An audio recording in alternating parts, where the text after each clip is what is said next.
Yeah. Flight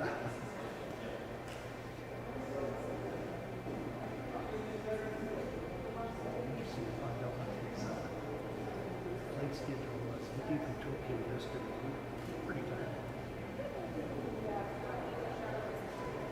Yeah. But he's getting there. He's doing it smart. Like I'm not. Just get it done. Wait till you rest up.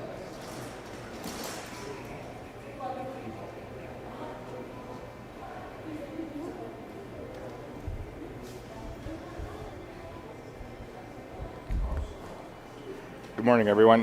We're on our way to Ottawa post our mission where our minister went to South Korea and myself went to China as well as Japan. We'll be meeting with a number of folks in Ottawa, including Prime Minister Carney. First and foremost, we'd be discussing, and I'd say thank you to Prime Minister Carney for enacting Bill C-5. We know that the McIlvenna Bay project was part of those first tranche of 5 announcements. However, there's much more to do. We have a number of uranium mines as well as other projects across the province that are looking and seeking federal approval so that they can move forward as well. But we are thankful for that particular project being part of the initial tranche, and it's a good project to be part of that initial tranche because it is very far along in the process. We will be discussing as well the opportunity for us for broader regulatory reform. There's been some questions with respect to what would be on Saskatchewan's list for Bill C-5 or for regulatory approval. And it would be every project that has any federal approval that is required, whether it be a mine site, whether it be a thermal oil investment that's being made, whether it be an ag value added investment that's being made here in the province. All of those need to be a part of Bill C-5 if they have any federal touch, until such time that we're able to correct or fix or alter some of the regulatory process that we have in Saskatchewan so that projects can come through the regulatory process to be producing projects and creating jobs here in Saskatchewan, of which we have had the opportunity to create many over the last decade and a half. So we'll be discussing that opportunity as well for that further regulatory reform, of which we've been very clear of since day one. More specific to and more broadly trade relations, Canadian trade relations, how they impact the industries that are creating value in our province of Saskatchewan. We'd always remember that the United States of America is our largest trading partner. All provinces' largest trading partner is the United States of America, and Dominic LeBlanc continues to negotiate our way to a better trading relationship and more market access for Saskatchewan and Canadian products in that market. Second to that, as you know, and I'm sure is of much interest to the ag community here, is the most recent dialogue that we had in China. I was pleased that Prime Minister Carney had directed and asked his Parliamentary Secretary, Kody Blois, who was Ag Minister for a period of time, to attend the meetings in China alongside myself, and that was appreciated, and I think it was effective in ensuring that we're taking the steps that are necessary for us to find a path to market access in that country as well. We must also always remember that there's indirect and direct consequences to any of the decisions that any country is making in what is really the new world order when it comes to negotiating trade access and market access for products. Some of the meetings that we had would be with the Ministry of Commerce in China, which is responsible for the seed tariffs that we're experiencing here today, the canola seed tariffs, as well as the what's known as GAC, or the administration that is responsible for the oil, meal, the pork, as well as the pulse tariffs. And I would say this: there is a real opportunity for us to move forward in engagement with a number of different organizations and government agencies in China to recalibrate the trade relationship that we have, not to look back, but to look forward in that recalibration and to move forward in a pragmatic and constructive way. Take a pragmatic and constructive path forward that is not only good for our concern is the ag community here in Saskatchewan and across Canada, but also good for the importers and for food security in China, as well as Japan and South Korea, where we had a presence here this this past week as well. And so there are, what I would say to those involved in the ag community, to Saskatchewan people and to Canadians, as we're going to continue to work alongside our federal government.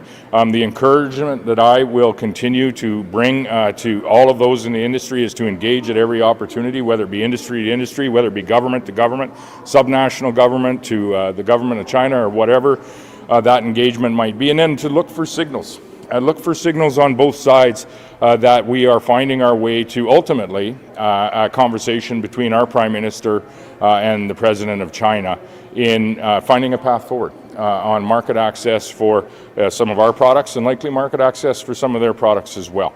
And so I would say engage, and then look for signals, and there's been some signals already. I would say the fact that myself and Parliamentary Secretary Blois were on the ground in China was a signal. There was most recently a the reactivation of the JETC engagement, the Joint Economic Trade Commission, which is an engagement platform for issues just like this between China and Canada. It's been dormant for 6 years. Minister Li from China, Vice Minister Li, pardon me, was present here in Canada engaging with the government of Canada. That's a signal. The review of the EV mandate in Canada, I think also is more broadly a signal that we are open to having a discussion about what is best for us as Canadians. And I think that's important for us to remember in all of these negotiations, whether it be in the United States of America, China, or any other country, is in this new world order when it comes to trade relationships. We need to represent Canada boldly and without apology. We need to take up Canada's space because we most certainly have many of the products that many of these countries are going to need when it comes to their own energy security and their own food security. And there are opportunities, I would say, great opportunities in the months and years ahead if we are to develop and expand the production of our own resources, our own food resources and energy resources, and make those resources available to the world. So much going on in the world on different fronts. Many of those conversations are related and interrelated, and I look forward to seeing the Prime Minister and other folks here over the next day and a half in Ottawa.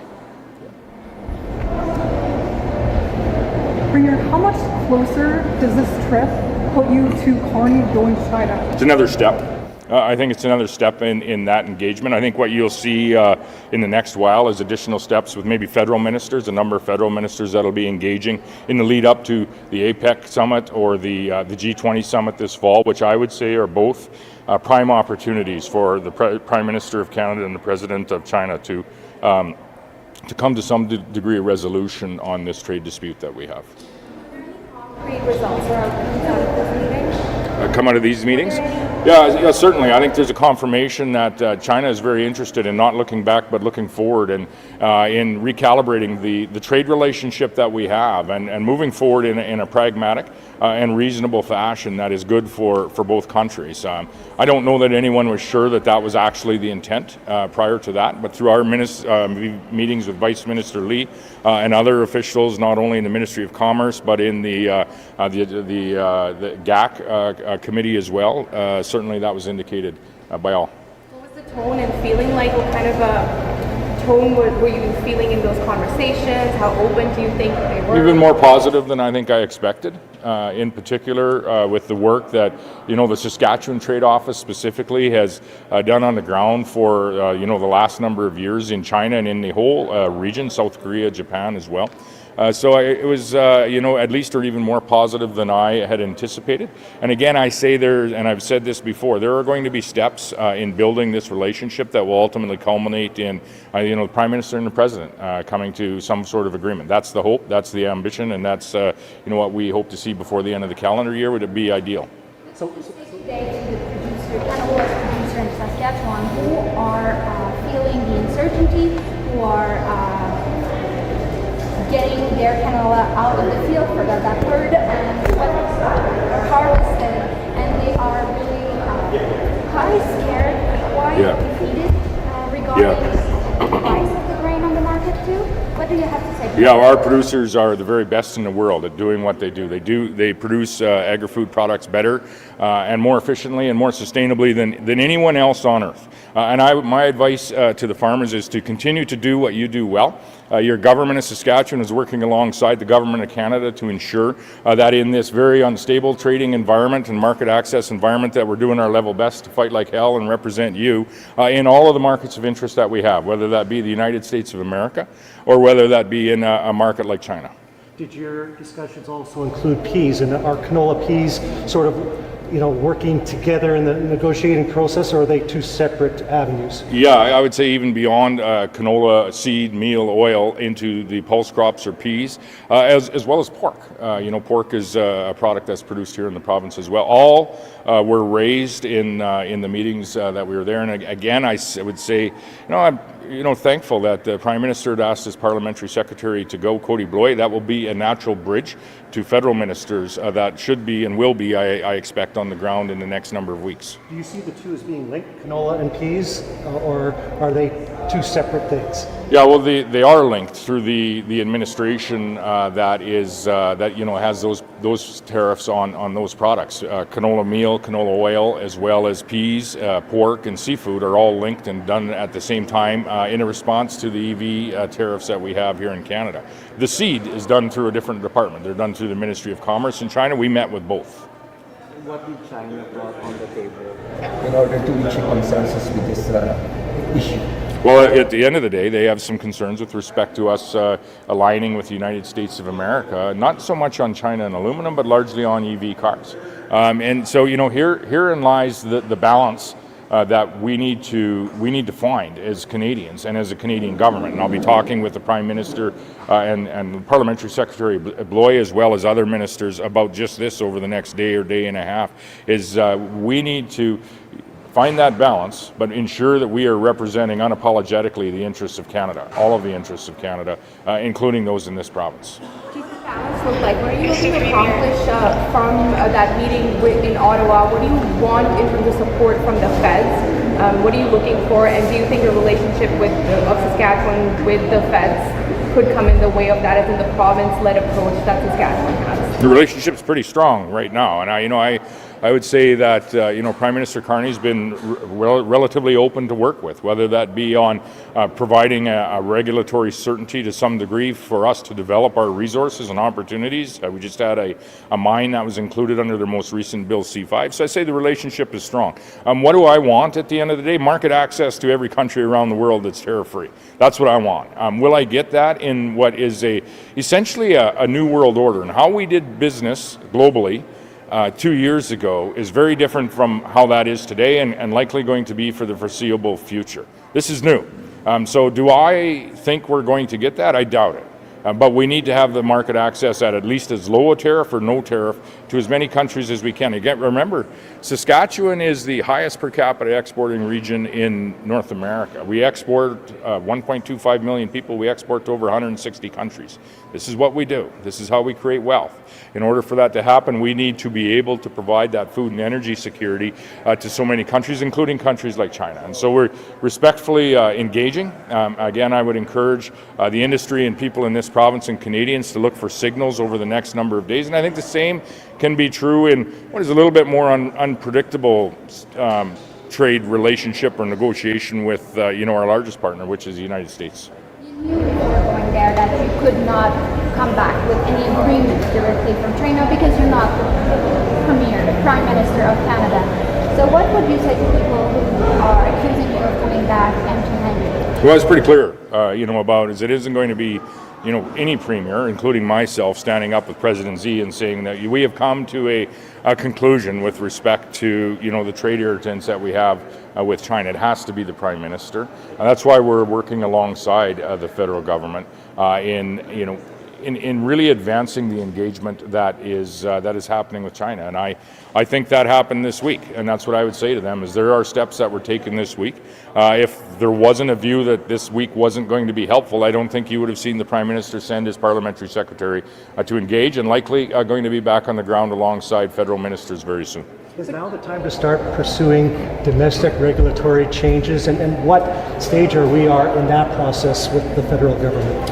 It's specific to all products or to clean fuel standard, things like that? Yeah, canola, I guess, Yeah. fuel standard, Yeah, well, first, to all products, yes. And that's what Bill C5 was introduced and passed on, is the premise that we have an unworkable regulatory environment in Canada, and they need to legislate, the federal government needs to legislate their way through that unworkable environment. So credit to Prime Minister Carney for that initiative. We need to now fix the unworkable regulatory environment that we have. Specific to regulations around domestic policy, things like the clean fuel standard and such, that's going to be part of our discussion as well.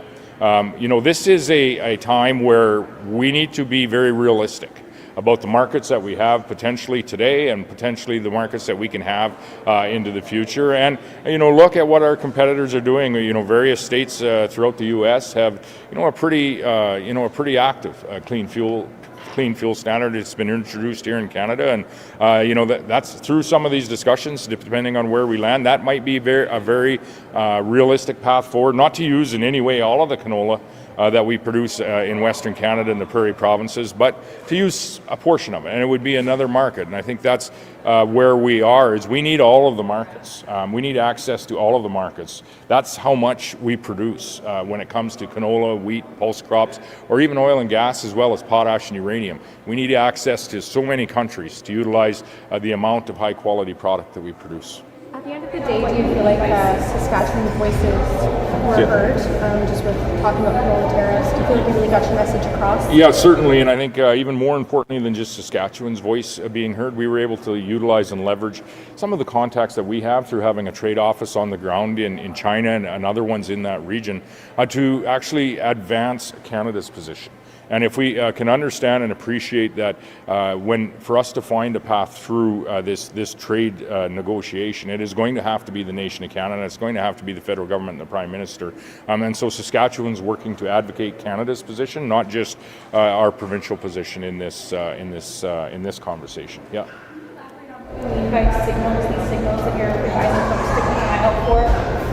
Well, I think I'd mentioned a couple of them. A signal to advance the relationship in a constructive and pragmatic way is the fact that Saskatchewan and the Prime Minister directed his Parliamentary Secretary to be on the ground engaging with and the signal that China had reiterated was we met directly with the ministries, the organizations within the People's Republic of China that have the tariffs in place, whether it be on canola seed or oil, meal, pulses, and other products.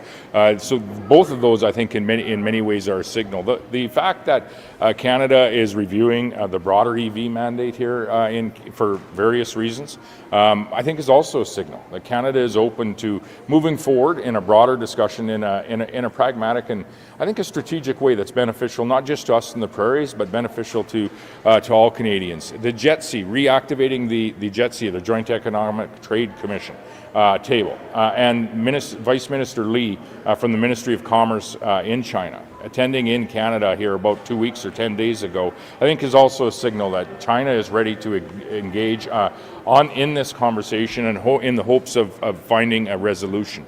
Over the next few weeks, some signals that I would look for is which Canadian ministers, if any, and I would hope some, would be on the ground engaging with China as well, with their counterparts in the lead up to the G20 and the APEC summit.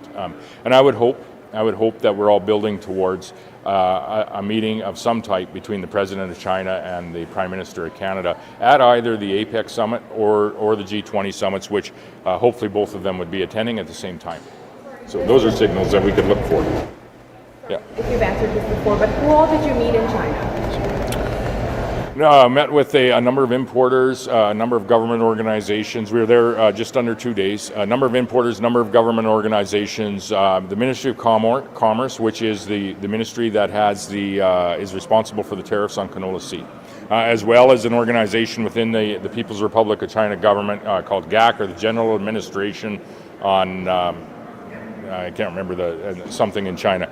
They are the ones that are responsible for the tariffs on meal, oil, pulses, pork as well as seafood. I met with both of those, and we're happy to engage with them. And that's where we talked about, are there opportunities for us to, through additional meetings between the government of Canada and the People's Republic of China, the governing party in China, to move forward and to recalibrate this relationship, not looking back, but looking ahead, is to recalibrate this relationship and move forward in what is a constructive path and a pragmatic path for both countries, providing, whether it be energy security or providing or bringing that relationship somewhat closer together in what is admittedly a very challenging global trade environment right now. We've seen since our return on Saturday, President Trump has made some additional statements and some additional calls on NATO members with respect to the Russian invasion in Ukraine. And so this is not going to get easier in the days ahead. And this is why I say to our producers and to the people of this province is you can assure that you'll be well represented by this government at every opportunity, which is why I'm heading to Ottawa here today. And we're going to work alongside the Government of Canada, and our encouragement there is for them to unapologetically represent Canadian interests in all of these conversations that are very interconnected. And a decision over here may have a direct impact here, but an indirect impact here, and we need to ensure we're all at the table discussing what those are. This is not an easy time. So a side meeting at a G20 or an APEC between the two leaders, that would be a strong signal. You wouldn't necessarily need a formal trade visit by the Prime Minister to China. That could come later. Yeah, a strong meeting with a resolution would be a great signal to the ag community here. And I think more broadly to the Saskatchewan economy. This is and a Canadian economy. This is an industry, again, if we just take canola specifically, but you can add to that the pulse crops, add to that other products as well, the pork industry. But just the canola industry alone employs over 200,000 Canadians. That's an incredible industry for us here today that's up and operating, and through maybe some regulatory conversation and changes, we might even be able to expand the people that are working in that in the days ahead. But we have to engage and find resolution on these trade irritants that have become, just part of what's happening each and every day globally over the last year or so. Just lastly, what were you doing in Japan? Also engaging on a number of fronts, and as well with canola. There's obviously canola product that flows through other countries, throughout the world, and engaging with Japan on what opportunities they might see to maybe expand some of their canola or pulse purchases in the year ahead. And so that was a positive discussion as well. In the midst of, and it was actually closing out a little bit of a broader effort that Saskatchewan had. As you know, we have 9 trade offices around the world. Over the course of the last year, we've seen the market access, trade discussions, tariffs discussion really become much more intense. And as I say, the new world order when it comes to market access is very different than it was even a year or two ago. We had made a commitment that we wanted to have either myself or a minister in each of the markets where we have a trade offices, because those are such important markets to Saskatchewan exports. And again, the exports are the very source of our revenue, our wealth, and our opportunity in the future here in Saskatchewan. And so that was the last market that we have a trade office in that we were able to visit as well. And Minister Kody had went to South Korea while I had went to China, and then we met in Japan and jointly engaged in the country of Japan, which is, again, $1 billion market for us most years. Any last questions? Can you touch for a second on Minister Kody's trade meetings in South Korea? Yeah, South Korea is an interesting market as well, connected not only to Japan, but also connected quite closely to the United States of America. And we do have some opportunity to continue to provide, food security, maybe even some energy security in the uranium/nuclear space. But then there's also opportunities as we move forward with, some of the technology going into, cars, computers, and everything like that. And so Minister Kody had a good opportunity to spend a day and a half or 2 days on the ground in South Korea. I was there about 6 years ago, I believe, as well. But again, every market's a little bit different, just a little bit different on what you're engaging about with respect to topics and how you engage in that market. China is different than India, which is different than Japan. And we're happy to be there as well with Minister Kody's presence. I do have one more more question for my minister. Is that okay? You bet, sure. Thank you so much. FSIN just came back. They got their audit results from Indigenous Services Canada, revealing that $34 million was questionable or not eligible. I guess, what is your response as the Premier to that, and what do you think should be done? I believe, is that the finalized report? I haven't seen the finalized report there with respect to that. I saw some of the initial reports that it had came out. We do have agreements with FSIN when it comes to the gaming agreement that we have in the province and whatnot. And if there's, if there are issues, we would always be looking at ensuring that we are protecting not only the investments that Saskatchewan people are making that may relate to the FSIN, but are protecting, how those investments are actually flowing to individuals and to communities, whether they be Indigenous or non-Indigenous communities as well. I would point to, we have had, I would say, tremendous success working alongside Indigenous communities, either at the right holder level or the band council level or the tribal council level in Saskatchewan. Atakakup Cree Developments and the government are partnering on an urgent care centre that's being constructed right here in Saskatoon, which will mirror what is happening in Regina. The virtual healthcare hub just south of the city of Saskatoon at Dakota Whitecap is through a partnership with Chief Bear and the people in Dakota Whitecap, which is going to provide virtual services to so many rural and remote communities, not just Indigenous communities, but so many rural and remote communities that is going to enhance the access they have to a primary health care provider. Those are just two examples. There's many on the economic side, in the forestry industry, in the uranium mining industry and such. And so we'll leave the federal government and the FSIN's financial relationship. They'll sort through that.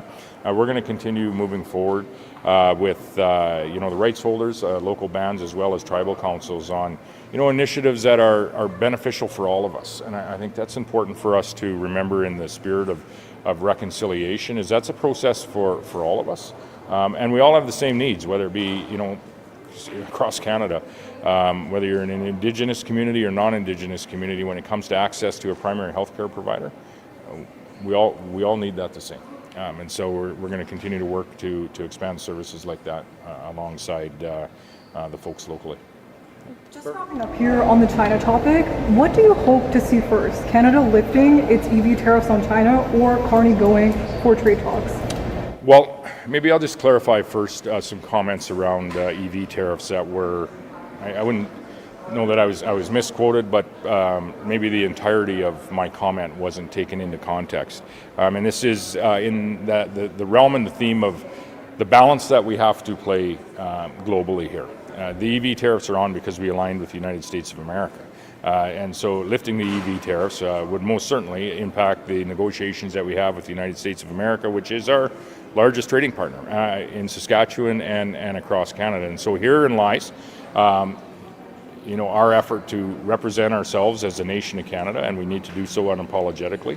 But we also need to understand that there's a balance to be found between our largest trading partners around the world. And so it's not as simple as lifting EV tariffs. It's not as simple as one solution is going to fix all of the challenges that we have. That's why it's so important to engage. And so that's why it's important for Dominic LeBlanc, Minister LeBlanc, to be in Washington as much as possible talking to Secretary Lutnick. And that's why it's important. And I'll be urging Prime Minister Carney, and I think he'll be receptive to having 2 or 3 ministers on the ground engaging with China to find our way through where we might be able to land on this. And an example is the European Union and their relationship with China. There was a reduction in the tariffs on Chinese EVs that came into the European Union, also an auto manufacturing area of the world, but not an absolute omission of those tariffs. And so that can only be found through engagement between the government of Canada and the government of China, and that's our goal, is to bring all of that conversation forward, and then we'll find where we can land with respect to all of these various trade variables that are up in the air right now. Our goal at the end of the day is to have market access to all of the countries, because we produce just that much that we want to be part of their food and energy supply chains. Perfect. Thanks, everybody. To reduce or get that balance with the EV tariffs first, or first go to China? Just following up on the question there. I think you may that may it may happen simultaneously, and to what level, I wouldn't be able to comment at this point. It wouldn't be, I'm not saying things need to be a full removal in any way, shape, or form. However, we need access, not only to the United States market with the products that we sell, but we need access to the Chinese market as well. Perfect. Thanks, everybody.